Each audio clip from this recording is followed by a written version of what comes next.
The Secretary of State, Marco Rubio, is kicking off his first full week holding 4 different roles. He is now the interim national security advisor, the USAID administrator, the U.S. archivist, all in addition to serving as Secretary of State. Rubio's various roles raising some eyebrows on Capitol Hill over the weekend, just raising questions about how one person can balance it all. I don't know how anybody could do these 2 big jobs, and they're frankly very different. Both of those jobs are too big for one person.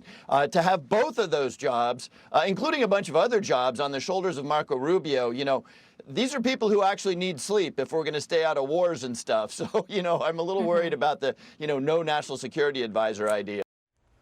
All right, joining us now to discuss is State Department spokesperson Tammy Bruce. Tammy, thank you so much for joining the show today. I do want to start with the simple and straightforward question of how the Secretary of State, Marco Rubio, is balancing these jobs.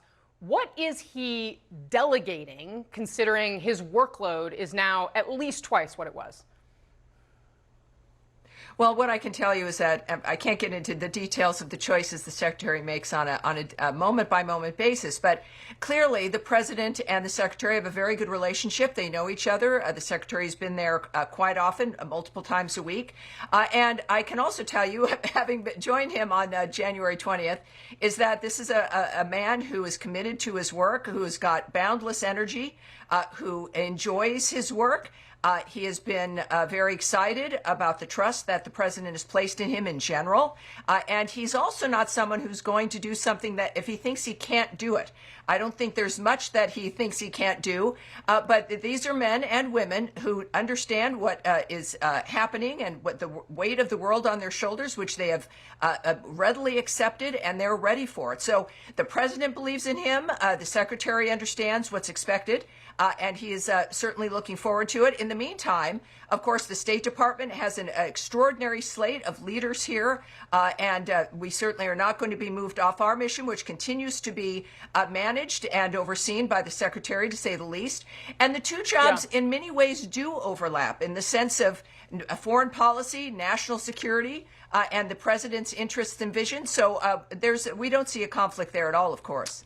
Will he be stepping back his international travel schedule to make sure that he's at the White House as the national security advisor typically would be?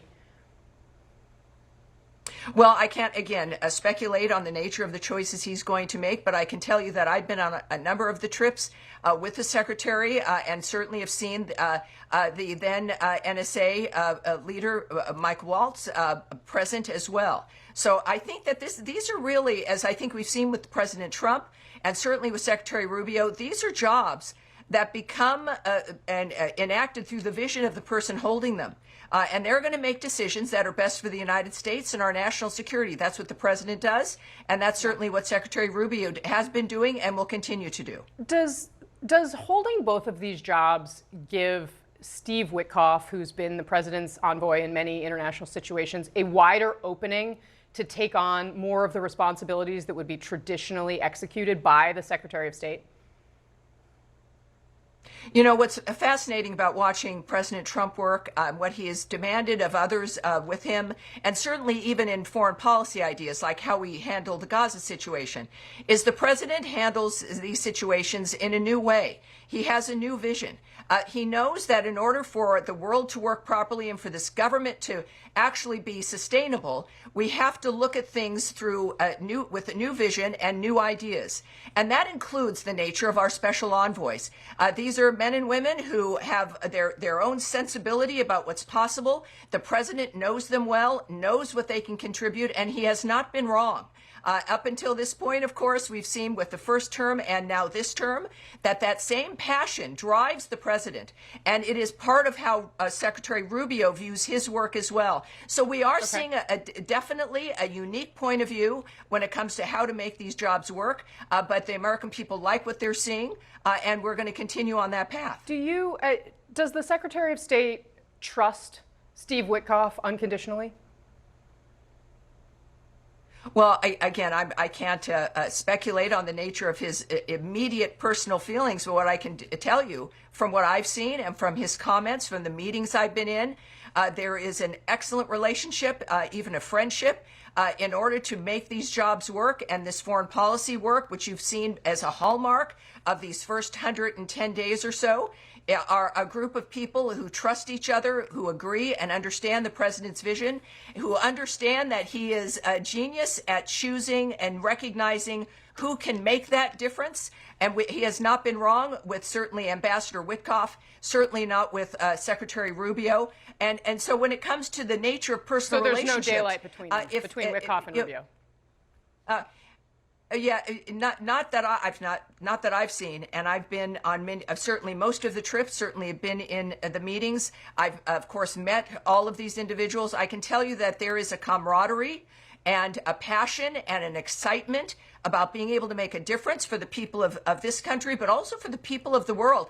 Okay. It is a exciting and remarkable focus on getting peace around the world and focusing on that. It's a once-in-a-lifetime possibility, and the men and women who can do it are in charge right now, and that's exciting. Was the secretary surprised to hear President Trump name him as a possible successor to President Trump in 2028?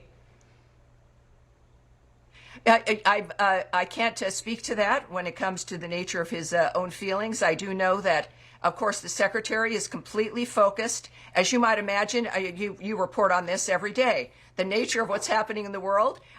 He has this job, and he does have a couple of others, and he's focused on getting the job done and also making sure that people understand the power here at home of foreign policy of President Trump's vision, but also a traditional point of view about diplomacy, that meeting face-to-face matters, traveling to meet with our partners matters, and that our relationship with certain countries, certainly to the south of us, have got to go beyond borders, that it's about trade and it's about security, et cetera. And that's his vision. It's an overall global vision.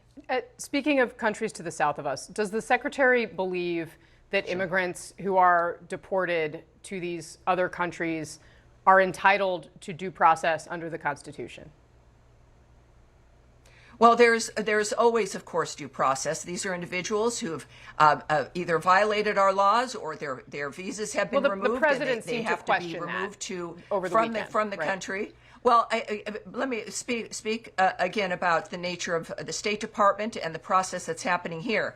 If these are individuals, of course, who then have to leave the country and are not able to be accepted or returned to their home country, the secretary's worked very hard at making sure that there are other nations that will accept them.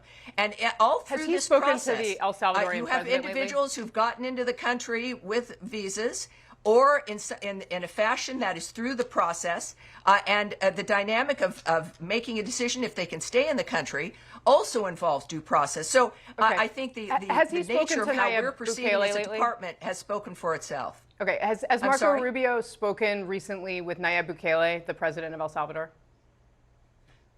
Well, I'm not going to speak up to which world leaders the secretary speaks to. He speaks to multiple world leaders every day. Is he still working on the case in one of fashion Kilmar or Abrego another? Garcia? And I'm not going to speak to Is he his still working on the case whether or of not Kilmar he's Abrego speaking Garcia? with the president. Is he still working on the case I'm of not Kilmar going to Abrego speak to Garcia? his work. I'm not going to speak to the nature of the work that he does every day in its details. Clearly, this has been an issue that is at the forefront. But you're the spokeswoman for the State Department. I mean, with all due respect, yes, but that doesn't mean that. Just a minute. That doesn't mean I'm the gossiper for the State Department. I'm not it asking you to mean gossip. That I'm the asking you secret giver for of the State Department. I'm telling you the nature of what it is that I can speak to, and it does not include the day-to-day operations or choices the Secretary of State makes. That's not going to happen. We clearly know this is in the forefront for the State Department and the forefront for the Secretary of State, but you're not going to get the nature of the details of negotiations, diplomacy, or the decisions the Secretary makes during his day.